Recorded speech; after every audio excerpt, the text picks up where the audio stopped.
Hello, today something about the topic of clairvoyance.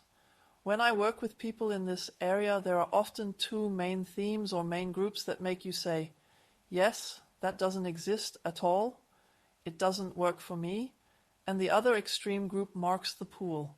Sorry, works too well for me. I'm almost freaking out. So many impressions rush at me. How does this stop again? In one group where it doesn't work so well, it's often because they have certain ideas about who they should be. I say should because if they had an idea of who they really are, it would work.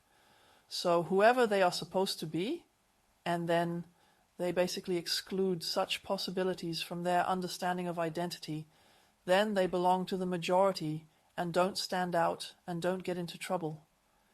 There are many advantages to being average and dying averagely, and then taking your average ideas with the majority to your grave.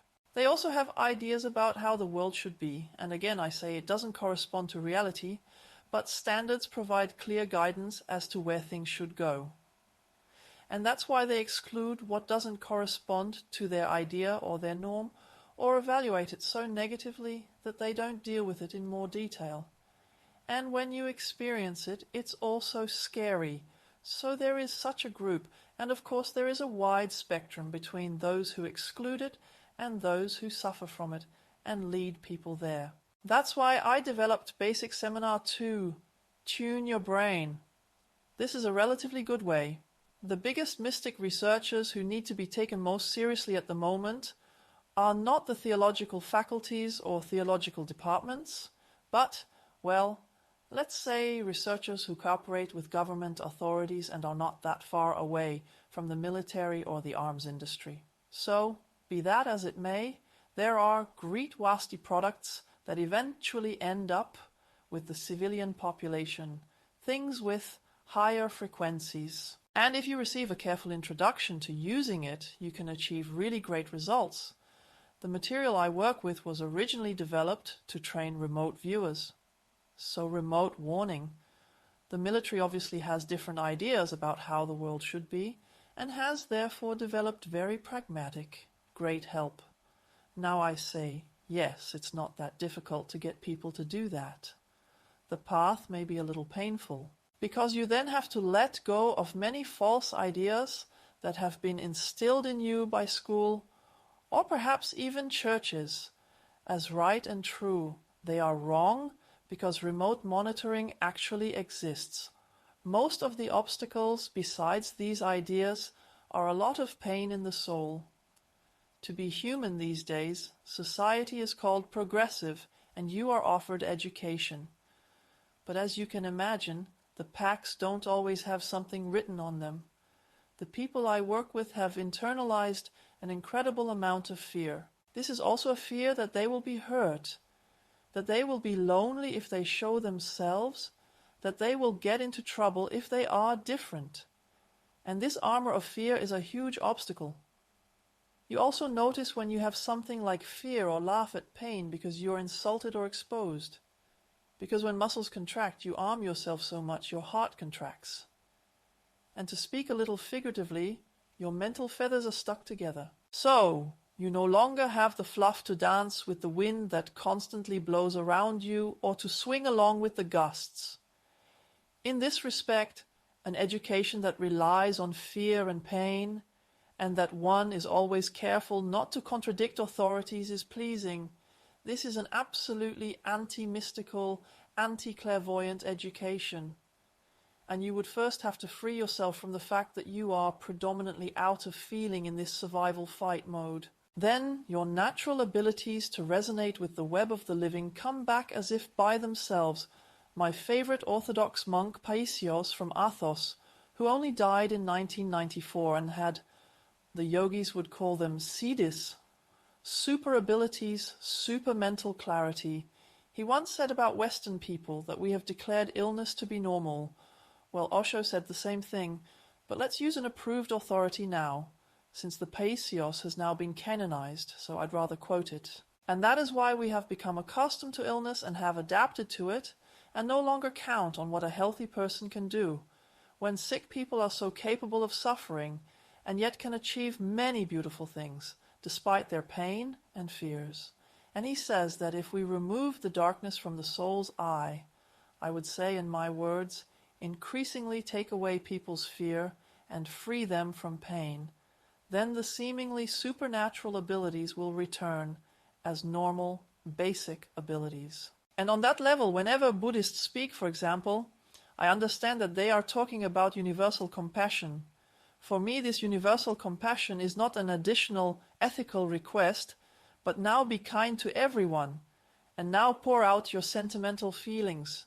No, from my point of view, compassion is a quality of being, a status of being, which means that, in today's words, we are WLAN beings, frequency beings. We are constantly exchanging data with each other, we send something out, other materialists say the chemistry is right, but it is factual, you send out data.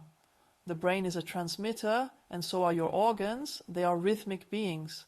And we also constantly receive data. And when we are in the presence of someone who has deep worries or pain or depression, it also changes the state of our body because we now have their data within us. So that's universal compassion. It also happens to those who say, I can't see clairvoyantly. If you spend too long in the family system with someone who is depressed, this can lead to the fact that when you leave the coffee table, you have the feeling that you are depressed, even though you went there totally happy. Simply by paying attention to words, their sounds and the frequencies emitted, you absorb this information as reality.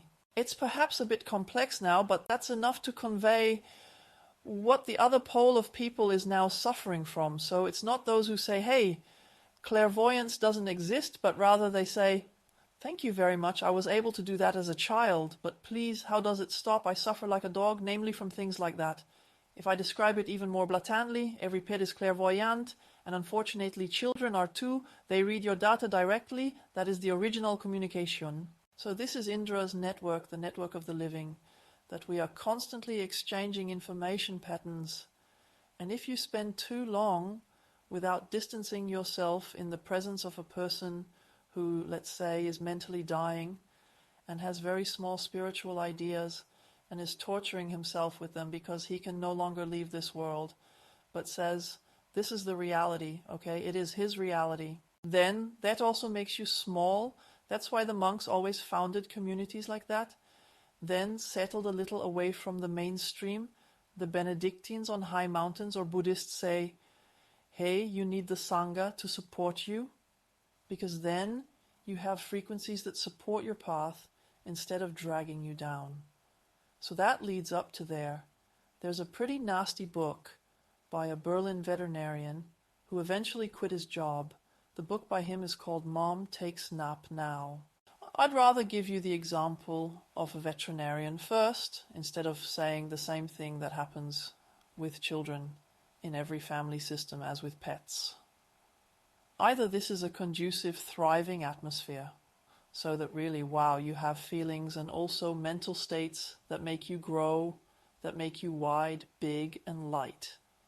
Well, many of them, even the pets, unfortunately, have the opposite atmosphere where they shrink. When you're there for a long time, you feel, as I sometimes like to say, poof, i.e. small, heavy, and tight, and over time this also makes your body sick.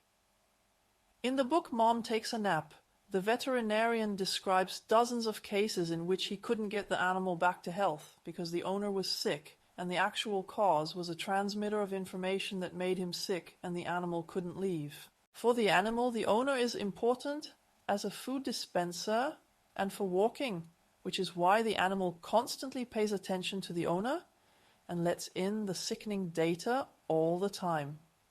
And this brings us to the main problem of sensitivity, the suffering like a dog in masters and in contemporary culture because they are constantly reading into this sickening data. This can lead to them believing they have attention deficit disorder, multiple personalities, or trying to be so dense that others say, hey, you have Asperger's. Often, I don't say exclusively, but often the opposite is the case. These people are alert. They are realists. They see reality in a depth of field. because they are constantly reading out this data with great precision. So I like to work with people like that individually to check whether it's really something that they've become very spaced out and drifted away, or is it someone who is not even aware of this process, that they are super sensitive. What is left for such people now? I myself was part of it for decades, and of course I was incredibly ashamed of myself. When you have to deal with depressed parents, of course you're full to the brim like a house dog with your master, until I realized that it wasn't my energy at all. So back to sender, so please don't integrate everything. What I have integrated is that I have evaluated experiences, but the energy is not mine. It is not part of my being. And then I first tried out everything there was in the spirituality scene for sensitive, clairvoyant people. And of course, this also includes great protective meditations. So I was thrilled when they said to me, "Hey, try this," constantly meditating with a hoop of fire around you so that you're not flooded with impressions in the background like you are here. So when I meditate on this hoop of fire, somehow it didn't last that long. But then I asked, what are the best shielding formulas?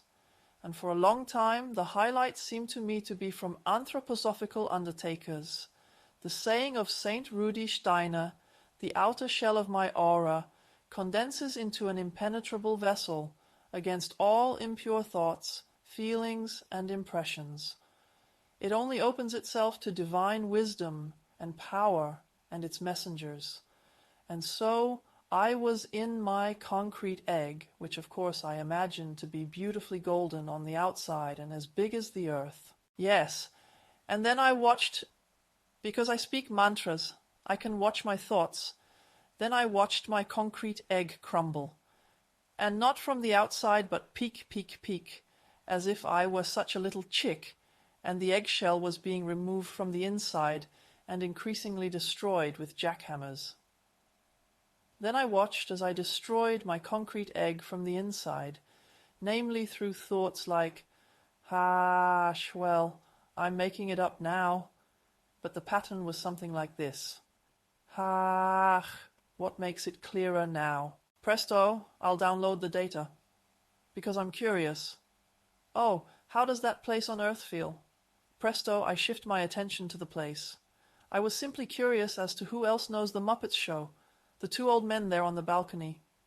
Everything outside is more interesting than inside. Oh God, it's boring in my concrete egg.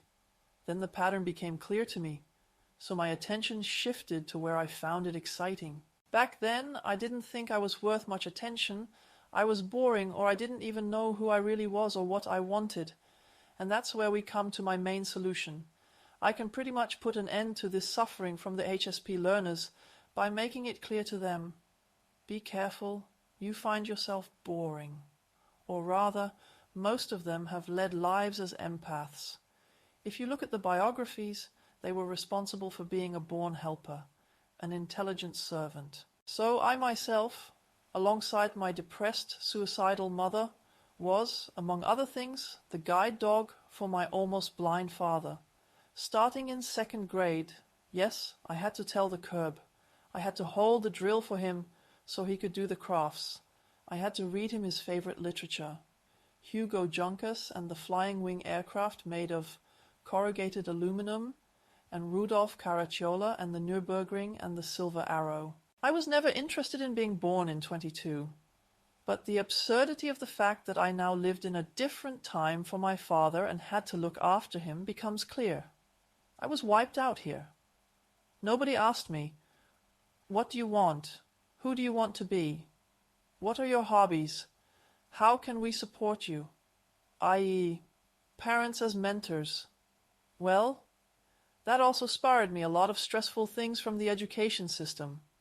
I was left to my own devices a lot, which I don't want to deny has its advantages. But my own center remained underdetermined. In my first marriage, my husband always asked me what we wanted to do or eat on the weekend. That's what happens to you sensitive and clairvoyant people when you realize, I don't even know what I want. There was always a big emptiness inside me back then. It was so scary that I quickly said, "Oh, just say it, oh, go ahead, it'll be nice." And that was how I got around it. And that is the core of the solution to how the suffering of sensitives can stop. Develops a separate self. Now that sounds like the opposite of mysticism, but behind this is the idea that if you are yourself and build up your own energies, you automatically push out other energies from yourself without additional meditation. I really enjoy practicing exactly how this happens in an Advanced Seminar 1. This now has the title Master, or Master of Everyday Life. That you finally decide who I am and that you are, and don't let others attribute it to you, that you build a self-image, that you build target areas and criteria. What does a happy relationship mean to me? That you develop goals for projects that make you happy. So all of that is part of it. And at the beginning, I also thought that if I developed such a separate self, then I would lose all sensitivity. Then I would be as stupid as the others. And that also has advantages if you just concentrate on something and feel it. That's what such and such a mountain peak feels like right now. Or something like that, it's fun. So you save yourself a lot of travel agency. But the suffering is immense because people suffer, figuratively speaking, like dogs. And so much of constantly absorbing other people's suffering through attention and erasing yourself in the process, that's just really not the height of happiness. And the goal is, if you have this completely underdetermined area, if you feel it like a balloon that then inflates and displaces water and other gases, that is better than any art meditation, i.e. it of artificial boundaries. You have to constantly put additional energy into it artificially. Then you have the choice, i.e. where do I want to feel what and for how long? Me or the others, it's a pendulum movement. And then you won't be permanently flooded like the beach here at high tide. Under land, and then life will be fun again, including working with people. And the highlight is this is the key to greater clairvoyance. Then you have a clean display that has not previously been replaced by nothing but foreign energy, but rather higher clairvoyance begins when you can distinguish between inside, outside, mine, yours. And if you really have a clean interior that isn't constantly clogged with foreign energy, it's like a clean screen, you can read data really well there. And then you open up again in a targeted manner by shifting your attention, reading in the external data. You have it completely precise. Yes. And then please throw it out again. This is perhaps a brief introduction to this whole topic of suffering from HSP. So the trick is to become a separate self, which is exactly not the abyss of blindness, but the next level to a higher form of clairvoyance, and that ends all the suffering of sensitivity.